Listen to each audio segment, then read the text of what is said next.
So Aaron Jones, Josh Myers, Luke Musgrave, Darnell Savage, and Eric Stokes did not practice. Then limited were Jair Alexander, Drake Campbell, Elton Jenkins, Yash, and Devontae Wyatt. And is Musgrave just an ankle, or is he in protocol or anything like that? No, it's just an ankle. Yeah.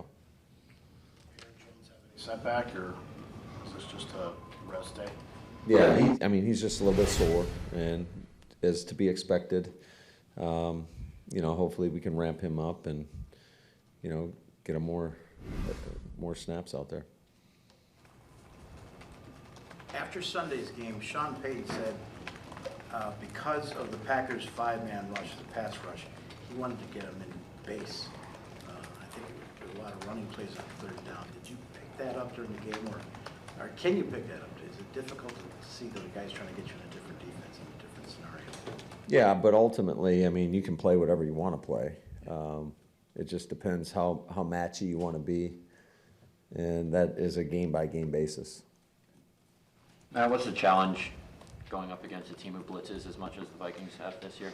Yeah, they're doing an outstanding job. I think Coach Flores, who's got a very aggressive scheme, and it seems like they're starting to get their footing more and more the more they play. I think that was pretty evident the other night for San Francisco. We all know how good they are offensively and on the defensive side, and they went out there and played a really great game. But yeah, they're not afraid. They're gonna, at some times, it's gonna look like a punt rush. So you got to have a plan for that and go out there and execute that plan. So, but it does present a lot of challenges. And those guys, they're fast, they're physical.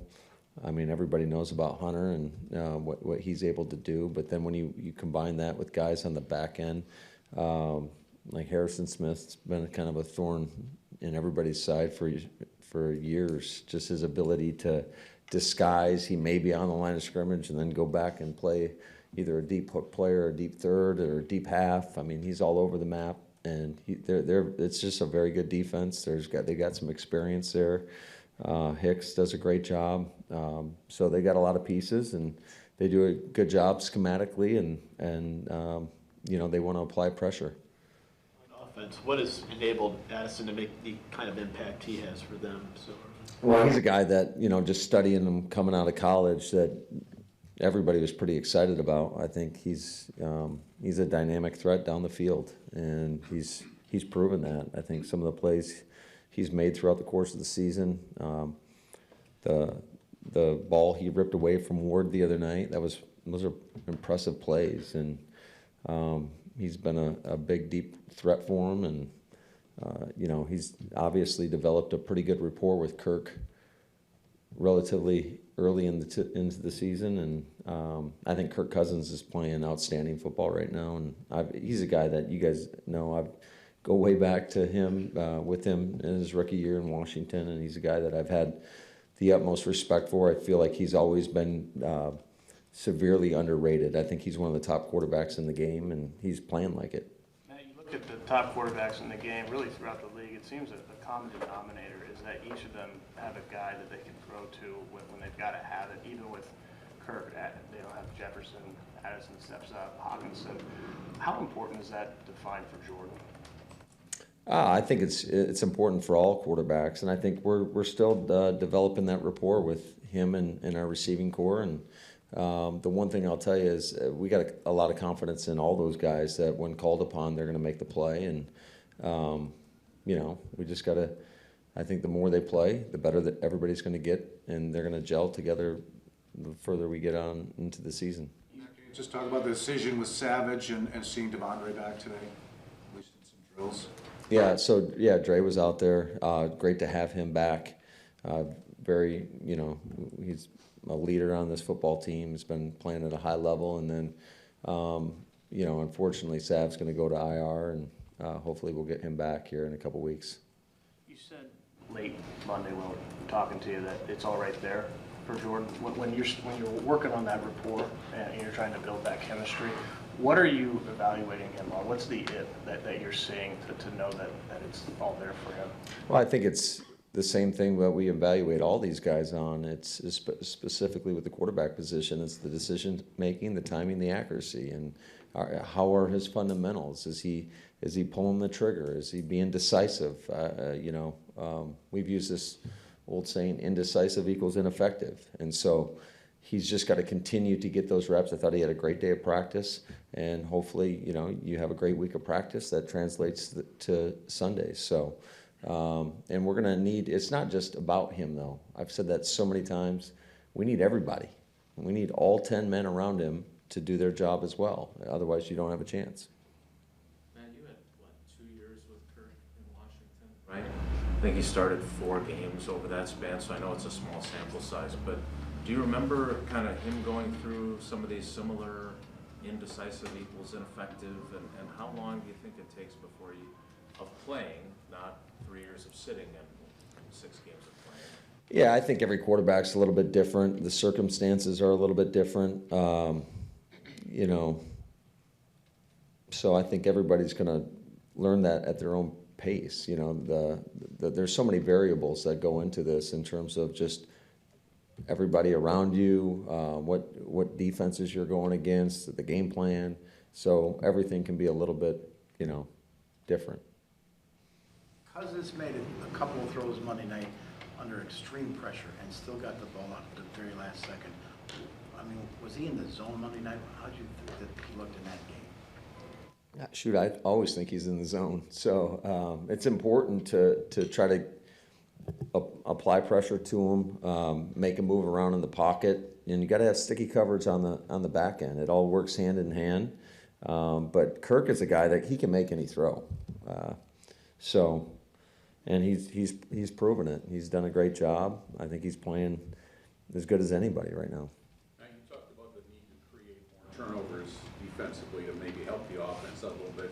Is there a common denominator, a couple things that you see when you watch your defense, the film, that they're not doing that they need to do a better job? Well, I think the emphasis, especially when you watch across the league and how people generate turnovers, is just it's all the little things that you're doing. How hard are you running after the football? When you get there, how are you attacking the ball carrier? Are you punching at the ball? Are you raking at the ball? All those little things add up. Are you able in the pass game to get your hand on a ball to maybe tip it up in the air to generate turnovers that way? Are you able to get to the quarterback? So there's so many things that I know we can do at a higher level.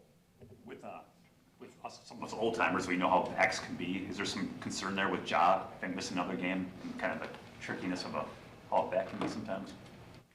You're an old timer? Okay. Sorry to say. Yeah. No, I think just with any injury, let alone a back, there's always concern with it. But hopefully that he's getting better, and we're hopeful that he'd be available this Sunday. What did you see from Owens after Savage got hurt Sunday? Obviously, I know he had the third down penalty, but aside from that, looking back on film, how did you feel about the way Owens played?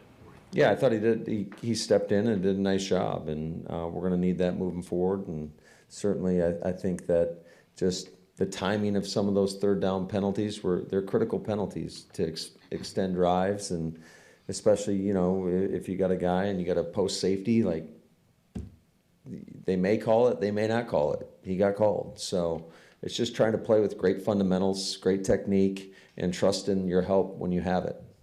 After everything that road for more than a month now, what's the excitement level to just finally get back in front of the home fans, especially for a big NFC North rivalry? Yeah, I think it's going to be great. I think how our fans are super supportive, and we need them to show up and turn out and be loud for us and make a difference in the game. What can you say to Stokes? I mean, he spent a year trying to get back, and then 4 plays, and this happens.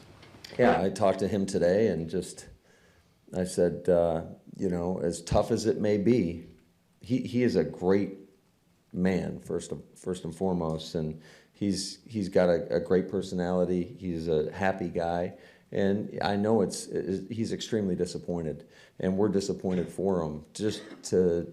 That's a long road to recovery, and then to get out there and play, what was it, 4 snaps or whatever it was, and then he goes out. It is disappointing, but he's got to be he's got to do whatever he can and focus on the things he can control, and that's your attitude and how you approach each and every day and being there for your teammates, because he can still have an impact on this football team whether he's on the field or not, and it's just by being the person that he is. Is there a hope he can be back on the field this year? I would say absolutely. With your, IR for now for him though? Yes. with your, I think you guys had a lot of expectations and hopes for the offensive line considering how veteran that group is. Other than injuries, is there something that's been missing from that group that's led to some of the issues you've had both run and pass? No, I just think that these guys are battling. They're battling. You know, we've had a few setbacks here and there, just shuffling a few guys in and out. And bottom line is we got to coach them better, and we got to go out there and execute better. And that's about all I can say about that. It's not for a lack of effort. You know, I got a lot of love and respect for those guys and just the work that they put in on a daily basis. But, you know, we're in a performance-based league, and we got to go out there and play better. And hopefully we as coaches can do a better job of putting those guys in better positions for them to go out there and execute. Romeo's had some really good plays for you, obviously, this season. Do you need to try and figure out ways to get him more involved, or what's going on with him that kind of his contributions are maybe a little inconsistent? Is that? Yeah, I mean, he's a guy, we're trying to get all these guys involved, obviously, in the pass game, and sometimes based on coverages, it can be a little bit more difficult than in other games. It just depends on what teams are playing. You know, we've gotten a ton of zone coverage, I would say, especially the last few weeks. Not a lot of man, and those limit some of those opportunities if people are going to play soft and off on you. And you know, how do you get them the ball? And you can always, I guess, flick it out there on a screen like we did in the game. But yeah, certainly we want to get him more involved. I think he's shown the capability to make some big time plays for us.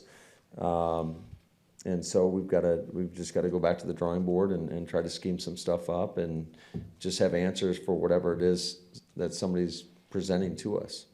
What kind of a weapon has T.J. Hawkinson turned into for the Vikings? I think anytime you have a tight end, that's always a really good security blanket for a quarterback. And I think TJ's, you know, he's one of Kirk's main targets. So I think he's gone in there and he consistently produces. And, you know, he's a guy that we got to know where he's at all times on the field.